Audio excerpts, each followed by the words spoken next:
అందరికీ నమస్కారం అండి. జేడీ వరల్డ్ యూట్యూబ్ ఛానల్కు స్వాగతం. నేను ఈరోజు చేయబోయే రెసిపీ పుదీనా రైస్. ఈ పుదీనా రైస్ చాలా బాగుంటుందండి. 2 కట్టలు పుదీనా తీసుకున్నాను. దీన్ని శుభ్రంగా తొడిమలు అవి తీసేసి ఆకు ఒలుచుకోవాలండి. ఒలిచి 2 సార్లన్నా కడగాలి.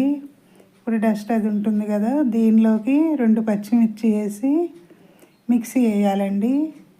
మెత్తగా పేస్ట్ లాగా చేసుకోవాలి. ఈ పుదీనాని ఇలా పేస్ట్ చేసి గిన్నెలోకి తీసుకున్నానండి.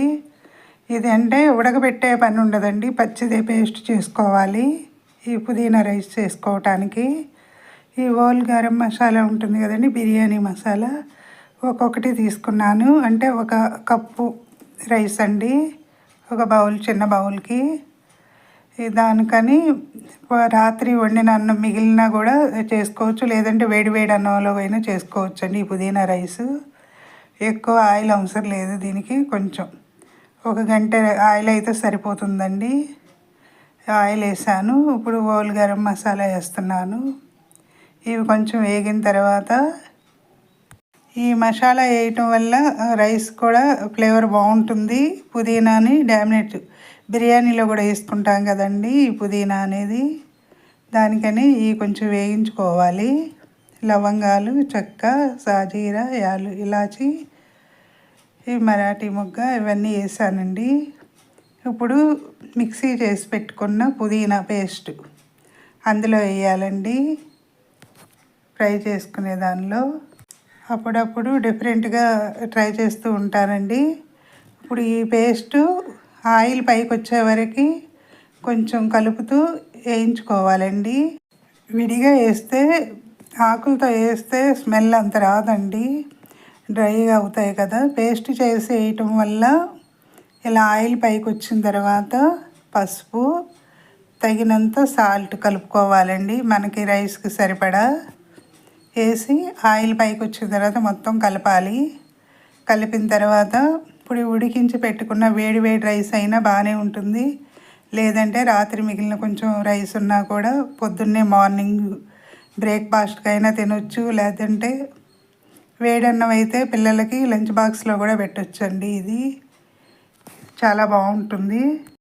దీనిలో అల్లం వెల్లుల్లి ఏం అవసరం లేదండి. ఈ ఫ్లేవర్కి, పుదీనా ఫ్లేవర్ తెలియాలి అంటే దాన్ని ఇస్తే డామినేట్ చేస్తుంది. అందుకే రైస్కి ఈ పుదీనా ఒక పేస్ట్ సరిపోతుందండి. ఇలా వేసి ఒక 5 మినిట్స్ కలుపుతూ ఉండాలి మొత్తం కలిసే వరకు. ఇలా అప్పుడప్పుడు చేస్తూ ఉంటానండి. పుదీనా రైస్, కొత్తిమీర రైస్, కరివేపాకు రైస్ కూడా చేసుకోవచ్చు. ఇప్పుడు ఈరోజు నేను చేసింది పుదీనా రైస్ అండి. ఇది సరిపోతుంది. ఇంకా కొంచెం వేసుకుంటే ఇంకా మరీ గ్రీన్ కలర్గా ఉంటుందండి. ఆ మసాలా ఫ్లేవర్ అయితే సరిపోతుంది. ఇంకా దీనికి గరం మసాలా ఏమీ అవసరం లేదండి, ఓన్లీ ఇలా వేస్తే సరిపోతుంది. ఇప్పుడు అయిపోయిన తర్వాత 1 స్పూను నెయ్యి వేసుకుంటే టేస్ట్ బాగుంటుందండి. దీనిలోనూ సబ్స్క్రైబర్స్ పెరగటం లేదండి, సబ్స్క్రైబ్ చేయండి, లైక్ చేయండి, మరిన్ని వీడియోస్ చేస్తాను. ఇప్పుడు 1 స్పూను నెయ్యి వేస్తున్నానండి. టేస్ట్ చాలా బాగుంటుంది నెయ్యి వేయటం వల్ల. ఇది పిల్లలకి, పెద్దవాళ్ళు కూడా తినొచ్చండి. నేను చేసే వీడియోస్ ఎలా ఉన్నాయో కామెంట్స్లో పెట్టండి, మరిన్ని వీడియోస్ చేస్తాను. సబ్స్క్రైబ్ చేయకపోతే వీడియో చూసిన వెంటనే సబ్స్క్రైబ్ చేయండి, లైక్ చేయండి. నాలాంటి ఎంతోమంది కొత్తవారు ఉన్నారు కదండి, వాళ్ళకి కూడా ఎంకరేజ్మెంట్ ఉండాలి కదా. వీడియో చూసిన వెంటనే లైక్ చేయండి, సబ్స్క్రైబ్ చేయండి, మీ ఫ్రెండ్స్కి షేర్ చేయండి, మరెంతోమందికి వీడియో వెళ్తుంది. అయిపోయిందండి పుదీనా రైస్. మరిన్ని వీడియోస్ చేయాలంటే మీ ఎంకరేజ్మెంట్ చాలా కావాలి. అయిపోయిందండి పుదీనా రైస్. నచ్చితే లైక్ చేయండి, షేర్ చేయండి, సబ్స్క్రైబ్ చేయండి. మీ లక్ష్మీ కుమారి.